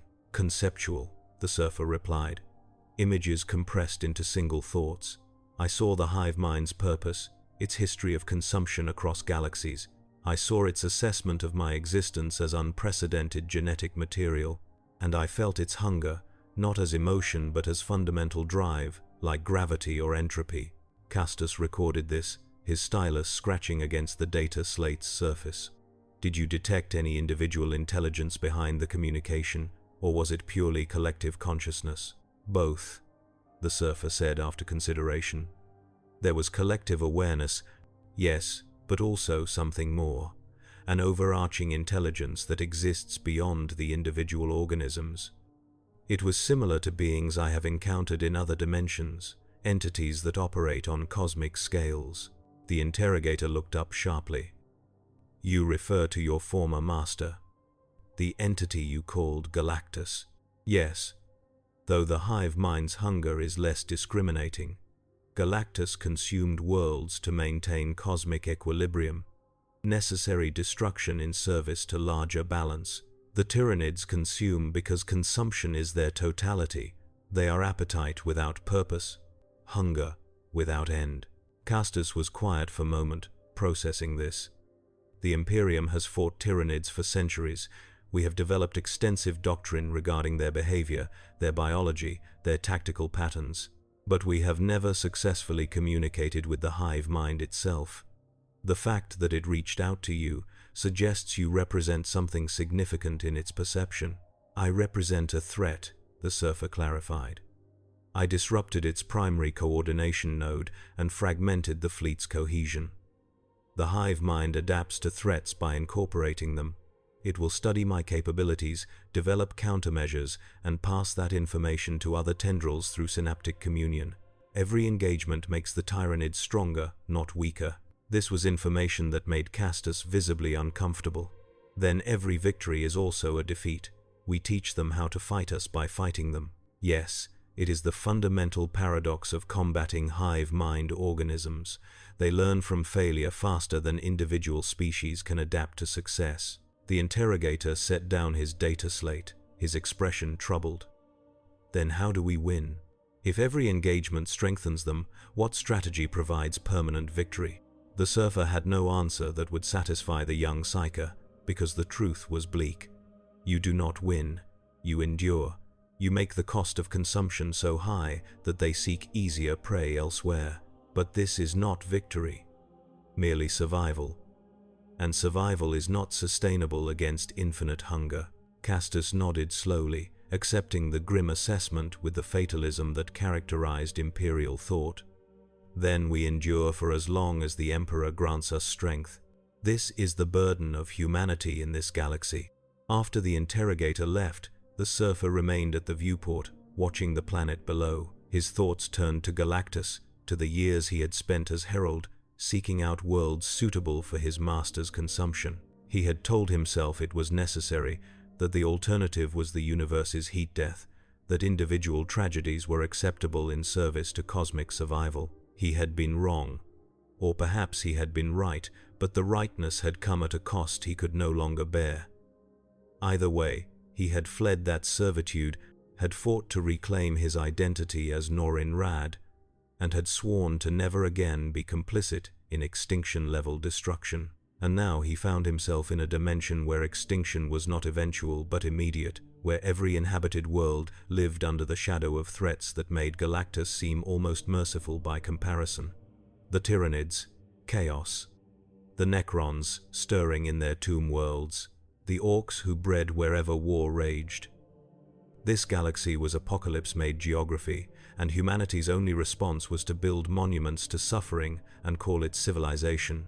He should have felt contempt for them, should have recognized the Imperium as the brutal regime it clearly was, should have condemned their xenophobia and their cruelty, but instead he felt something closer to grudging respect. Because they endured, against all reason, against all hope, they fought and died and sacrificed, and they did not break. Perhaps that was enough. Perhaps endurance was its own form of victory when the alternative was extinction. The ship's claxons broke his contemplation, and Vorak's voice crackled across the ship-wide vox. All crew to battle stations. First wave of Tyranid bioships entering orbital approach. Silver Surfer, you are cleared for immediate deployment. Priority targets have been uploaded to your assigned servo skull. The Emperor protects. The Surfer moved toward the hangar bay, his board materializing as he walked. Around him, the testimony came alive with controlled chaos as crew rushed to their stations. Weapons were armed, and prayers were chanted to machine spirits and the Emperor both. It was ritual, and function merged into single purpose, and he recognized in it something his own people had possessed before Galactus's coming. Hope. Irrational, illogical hope that somehow they would survive this day and the next and the one after that, that their sacrifices mattered, that their deaths bought time for others, that somewhere in the grinding horror of their existence was meaning worth preserving. The hangar bay's atmospheric shields parted, and the Surfer launched himself into the void, accelerating toward the approaching bioships with the power cosmic blazing around him like a silver star. Below, Ethalon Prime turned beneath its shroud of toxic clouds, and on its surface, 100 million humans waited to learn whether the Silver Warrior would be their salvation or merely another chapter in a story that always ended in death. The first bioship to enter effective engagement range was a Kraken-class vessel, its bulk distorting orbital mechanics with its sheer mass. It carried within its holds 500,000 warrior organisms, each one a perfected killing machine, and its carapace was studded with bioplasma weapons that could reduce ship hulls to molten slag. The Surfer approached it from an oblique angle, moving too fast for its defense organisms to effectively track, and struck its flank with concentrated cosmic force. The bioship's hull buckled, its living tissue unable to withstand energies that rewrote molecular bonds. A section the size of a city block simply ceased to exist, vaporized into constituent atoms, and the internal pressure differential explosively decompressed thousands of warrior organisms into the void. But the bioship lived, its distributed biology allowing it to survive catastrophic damage that would have destroyed conventional vessels, and it began rotating to bring its weapons to bear. The Surfer did not allow it time to reorient. He accelerated along its length, his hands blazing with power cosmic, and carved a trench through its dorsal ridge deep enough to sever major arterial channels. Bioplasma vented into space, freezing instantly into crystalline formations, and the bioship's internal pressure began catastrophic decline. But it was dying slowly, and dying things were often most dangerous. The ship convulsed, expelling tens of thousands of organisms in desperate countermeasure. Gargoyles, harpies, and specialized void-adapted warriors poured from breaches in its hull like blood from a wound, and they swarmed toward the Surfer with the coordination of shared consciousness. He met them with a gesture that turned vacuum into weapon. The power cosmic allowed him to manipulate the electromagnetic spectrum, and he created a pulse of radiation across frequencies that no natural organism could withstand. The Tyranid swarm simply died, their neural tissue cooked by energies they had no adaptation to resist. Tens of thousands of organisms drifted through space as lifeless husks, and the bioship itself finally succumbed to its wounds, its massive bulk beginning the long fall toward the planet's surface, where it would burn in atmospheric entry. One target eliminated, 37 remaining. The Surfer moved to intercept the next priority target, a bioship designated by the Magos as likely containing multiple synapse creatures. This vessel was smaller than the Kraken but more heavily defended, its hull bristling with specialized weapon organs that tracked his approach with disturbing accuracy. When they fired, their projectiles were not simple bioplasma but something more sophisticated, seeds that bloomed into spore mines mid-flight, creating a field of explosive obstacles between him and his target. He phased through the minefield, rendering himself temporarily intangible, but the effort required concentration that left him vulnerable to follow-up attacks. The bioship's real weapons opened fire the moment he solidified. Lances of bioacid that could eat through ceramite, striking the space where he had been milliseconds before. The surfer twisted through the barrage with movements that defied inertia, his board responding to neural commands faster than conscious thought. He closed the distance and struck the bioship's hull, but this time he did not simply destroy. He extended his cosmic awareness into the vessel's living systems, following synaptic pathways to locate the synapse creatures within. He found 3 hive tyrants coordinating the ship's defenses, their psychic signatures burning like beacons in his enhanced perception. With surgical precision, he severed the connections between these creatures and the rest of the bioship's nervous system. He did not kill them, because death would have been meaningless to the hive mind, merely another data point. Instead, he isolated them, trapped them in sensory deprivation where they could not coordinate the ship's defenses or communicate with the larger fleet. The effect was immediate. The bioship's weapons fire became erratic, individual weapon organs making autonomous decisions without unified targeting. Defense organisms deployed without coordination, clustering in some areas while leaving others undefended. The vessel began tumbling, its biothrusters firing in contradictory patterns. The surfer left it alive but crippled, its combat effectiveness reduced to negligible levels, and moved to the next target. This was more efficient than total destruction, he had realized.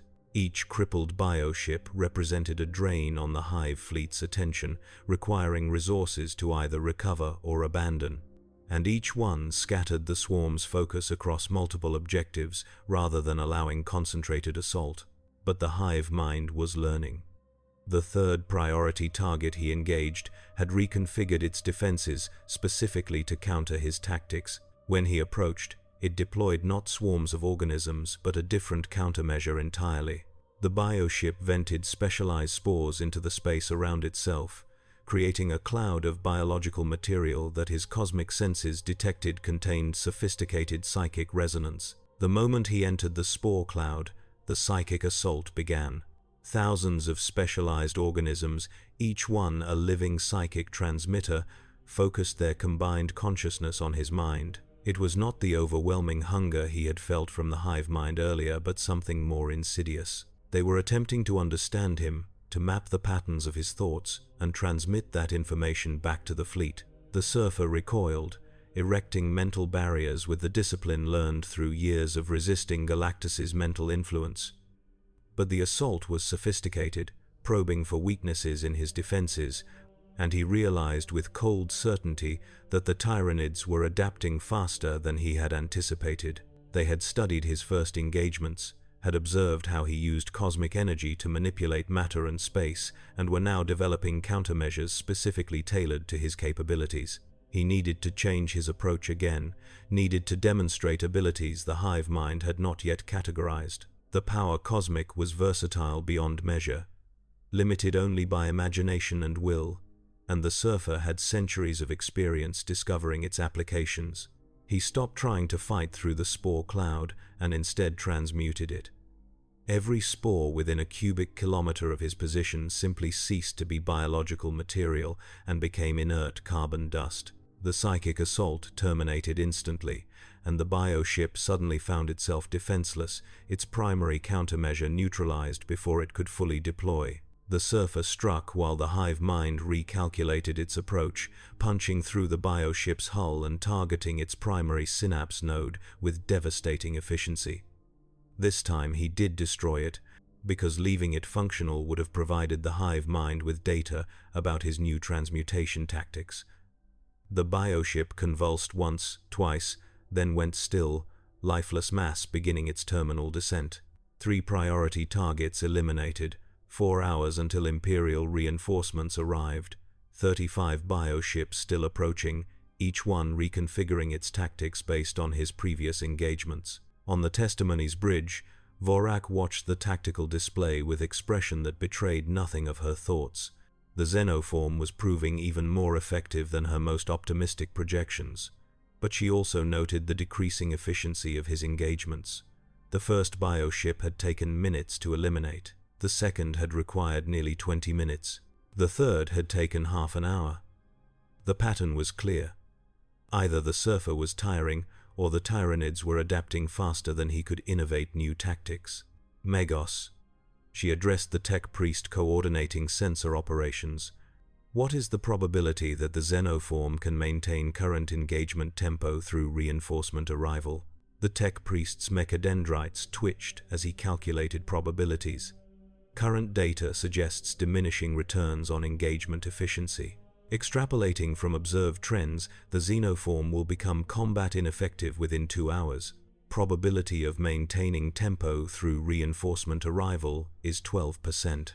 Vorak processed this information with the speed of long practice. They needed the surfer to hold for 4 hours, but he would likely burn out in 2, which meant she needed to change the tactical situation to reduce the burden on their most effective asset. Begin deploying all remaining Valkyrie wings for low-orbit harassment runs. Target the smaller bioships approaching civilian concentration zones. I do not expect them to achieve kills, but they can draw attention and resources away from priority targets. It was a sacrifice play, sending atmosphere-capable craft against void-adapted bioships, but sacrifice was the Imperium's most reliable currency. The pilots would die. Most of them. But their deaths would buy time, and time was the only commodity that mattered. The surfer continued his campaign, moving between priority targets with diminishing efficiency. Each engagement cost him more power cosmic than the last, each victory coming at higher price, and he felt the fundamental tension between his finite reserves and the Hive fleet's apparently infinite patience. They could afford to trade dozens of bioships for his eventual exhaustion, because the rest of the fleet would simply consume the planet and recoup those losses through biomass absorption. He needed to break their strategy, needed to force a decision that would shift the engagement's calculus in unexpected ways. And as he studied the fleet's movement patterns, he recognized an opportunity. The bioships were approaching the planet in staggered waves, each one timed to maximize surface coverage while minimizing vulnerability to orbital fire. But the timing relied on coordination between vessels, which meant synaptic communication across long distances. If he could disrupt that communication systematically, the fleet's careful timing would collapse into chaotic arrival patterns that would give defenders more time to respond to each landing. The surfer changed tactics entirely. Instead of targeting individual bioships for destruction, he began seeding the space between them with localized distortions, pockets of twisted spacetime that disrupted synaptic signals, gravitational anomalies that forced bioships to adjust their approaches, fields of transmuted matter that absorbed psychic transmissions like insulation. It was not as dramatic as destroying bioships, but it was more efficient. Each distortion he created required minimal power cosmic expenditure, but achieved maximum tactical disruption. The fleet began fragmenting not because its vessels were destroyed, but because they could no longer coordinate effectively. Bioships arrived at the planet in ones and twos rather than coordinated waves, and the Testimony's lance batteries could focus fire on individual targets with devastating effect. Vorak recognized the new strategy immediately and adapted her own tactics to capitalize on it. All batteries, free-fire protocols on individual targets, prioritize bioships that have breached low orbit. The xenoform has given us opportunity. We will not waste his efforts. The battle transformed from desperate defense into systematic elimination. Bioships that reached low orbit found themselves targeted by concentrated lance fire that cooked their living hulls. Those that survived long enough to begin atmospheric entry were intercepted by Valkyrie wings, whose pilots rammed their craft into critical biostructures, trading their lives for mission kills. The survivors that reached the surface landed in isolated pockets, where ground forces could contain them with conventional weapons. It was still catastrophic by human standards. Thousands died in each engagement. Entire hab blocks were consumed by Tyranid organisms that reached the surface. But it was survivable, and in this galaxy, survivable was the highest victory most could hope to achieve. The surfer maintained his disruption strategy for another hour, seeding the orbital space with enough distortions to fragment the fleet's arrival into manageable encounters. But he felt his reserves declining, the power cosmic that sustained him burning lower with each exertion. He had perhaps another hour of combat effectiveness before exhaustion forced him to withdraw and regenerate. And then, with terrible timing, the hive mind committed its reserve. From the rear of the fleet, 3 bioships that had remained concealed behind their fellows suddenly accelerated forward. These were different from standard vessels, their forms more specialized, their psychic signatures burning with intensity that suggested they carried something unprecedented. The surfer's cosmic awareness detected synapse creatures within these ships, but not standard hive tyrants. These were Norn queens, the tyranids' reproductive engines. Organisms capable of spawning millions of warrior creatures from consumed biomass. The hive mind had kept them in reserve until the fleet's arrival pattern was established, and now it was deploying them with precision timing to establish beachheads before the surfer could prevent their landing. He calculated trajectories and probabilities in microseconds and reached a grim conclusion. He could not intercept all 3. Even at his maximum velocity, he could engage 2 before the third reached the planet's surface. And once a Norn queen established itself planetside, it would begin converting local biomass into tyranid warrior organisms with exponential efficiency. Within hours, it could spawn enough organisms to overwhelm any conventional defense. He made his decision. He would intercept the 2 most dangerous Norn queens, the ones approaching the largest concentrations of civilian population, and trust that Imperial forces could contain the third through conventional means. It was mathematics again, weighing lives against probabilities, and he hated the calculation even as he executed it. The surfer accelerated toward the first Norn queen's bioship with velocity that bent space around him. The vessel detected his approach and deployed every defense it possessed. Swarms of organisms poured from its holds. Bioweapons discharged at maximum rate. The ship itself began evasive maneuvering that demonstrated far more intelligence than standard bioships possessed. He ignored the defenses and struck directly for the ship's core, phasing through the outer hull and navigating by synaptic signatures toward where the Norn queen waited. He found her in a chamber that was part womb, part factory, her massive bulk surrounded by partially formed organisms and biochemical vats. She was beautiful in an alien way, her form perfectly optimized for her function, and when she became aware of his presence, her psychic scream shook the bioship from bow to stern. The surfer did not hesitate. He released the power cosmic in a focused pulse that transmuted the Norn queen and everything within 50 meters of her position into non-biological crystal.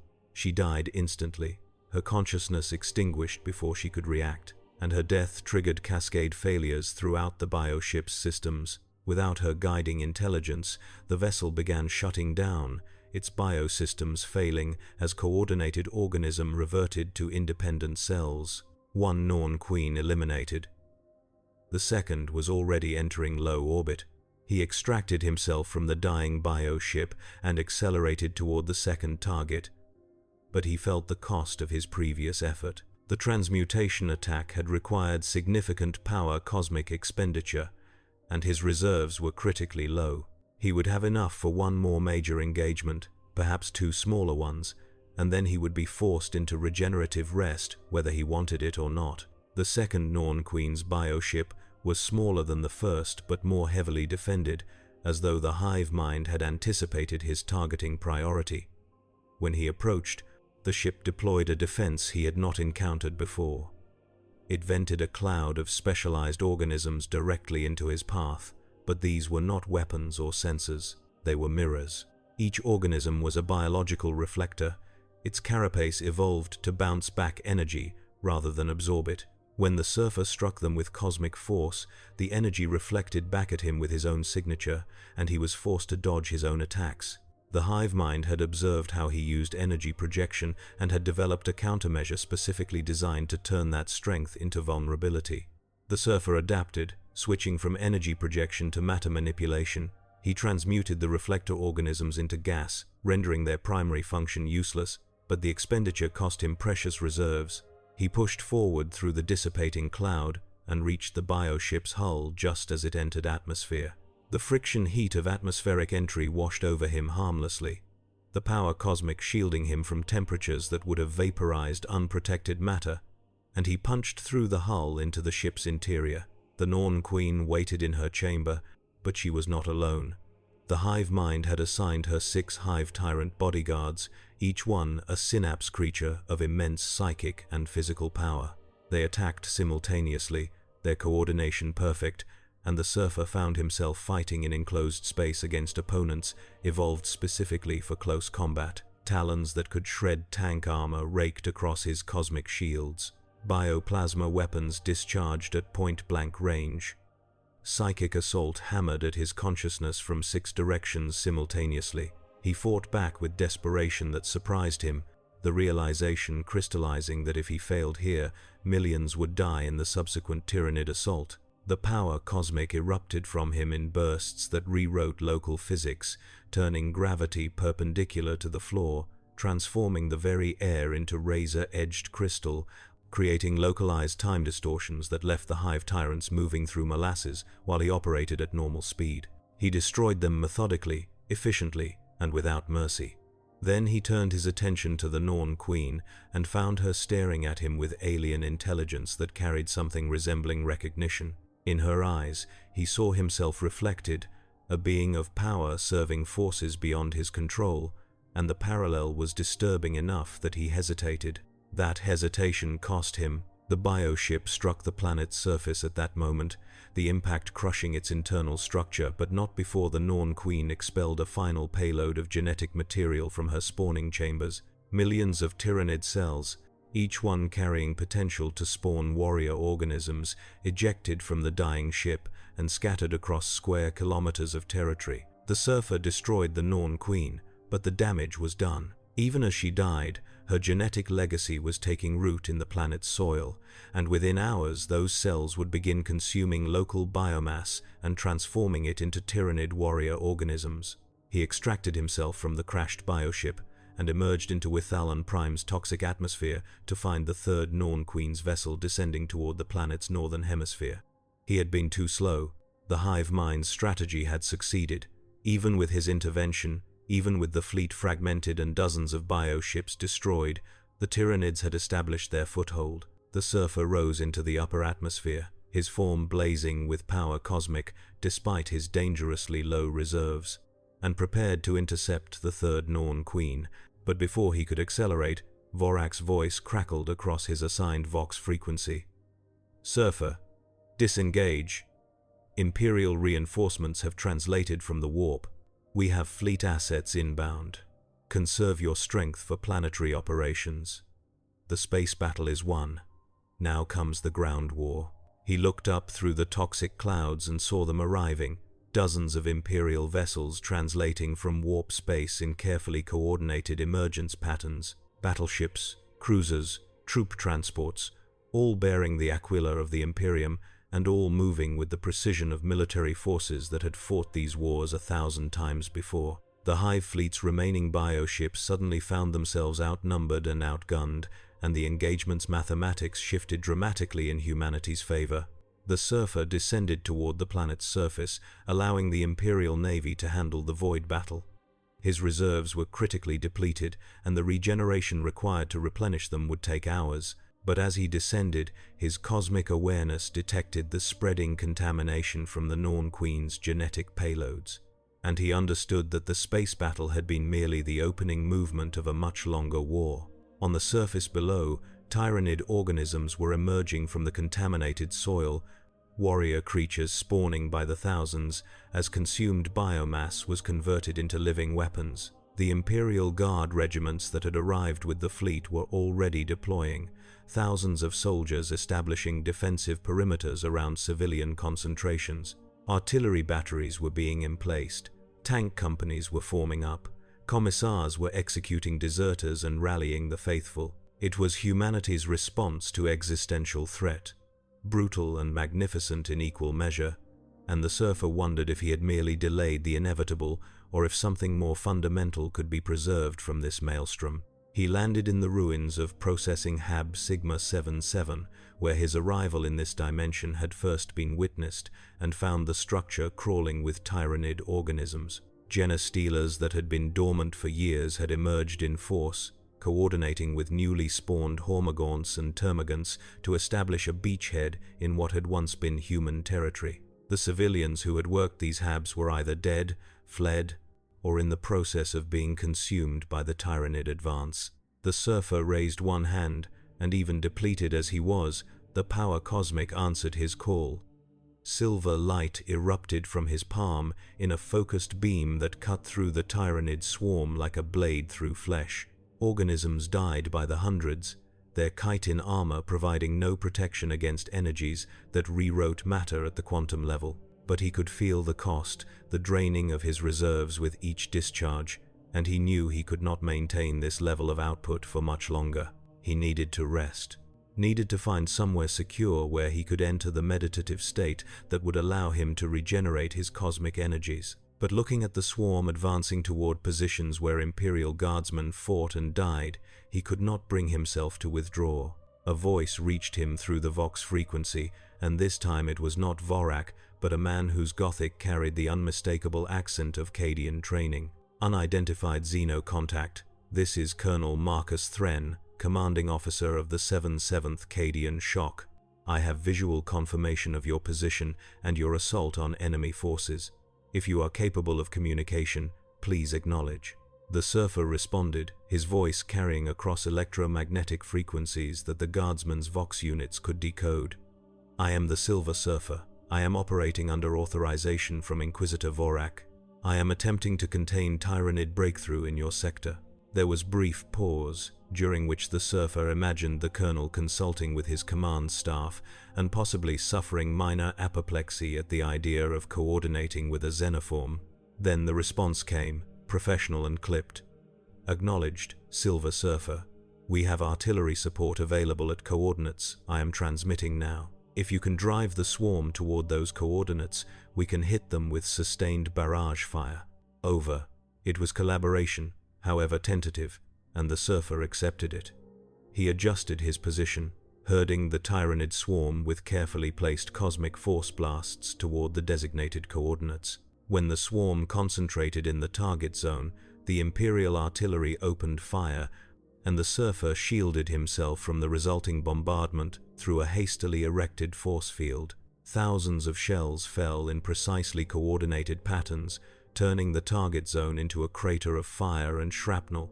The tyrannid organisms caught in the bombardment were torn apart, their bodies reduced to steaming fragments. It was efficient and utterly brutal, and the surfer recognized in it the core of the Imperium's survival strategy. They could not match individual tyrannid organisms in terms of biological perfection, but they could bring overwhelming firepower to bear on concentrated targets. The bombardment ended, and in the sudden silence that followed, the surfer felt his reserves finally reach critical depletion. He staggered, his form flickering for the first time since entering this dimension, and he realized he had pushed beyond safe limits. He needed immediate regeneration or risk losing consciousness entirely. Colonel Thren's voice crackled across the Vox. Silver Surfer, we have secure position 2 clicks west of your location. Fortified command bunker, reinforced against orbital bombardment. If you require sanctuary, we can provide it under inquisitorial authorization. Over. The offer was unexpected and tactically sound. The surfer accepted, transmitting acknowledgement, and flew toward the designated coordinates on reserve so low that he could barely maintain the board beneath his feet. The bunker came into view, a brutal structure of ceramite and ferrocrete half buried in the ash plains, and he descended toward its entrance. Imperial Guardsmen watched his approach with weapons raised but not aimed, their discipline holding despite obvious unease. The surfer landed before the bunker's entrance, his silver form reflecting the fires that burned across the horizon, and allowed himself to be escorted inside by soldiers whose eyes betrayed both fear and something approaching hope. Colonel Thren met him in the command center, a broad man whose face bore the augmetic scars of someone who had survived injuries that should have been fatal. He studied the surfer for a long moment before speaking. Inquisitor Vorak transmitted authorization codes that check out. She also included warning that you would require regenerative rest at some point during this engagement.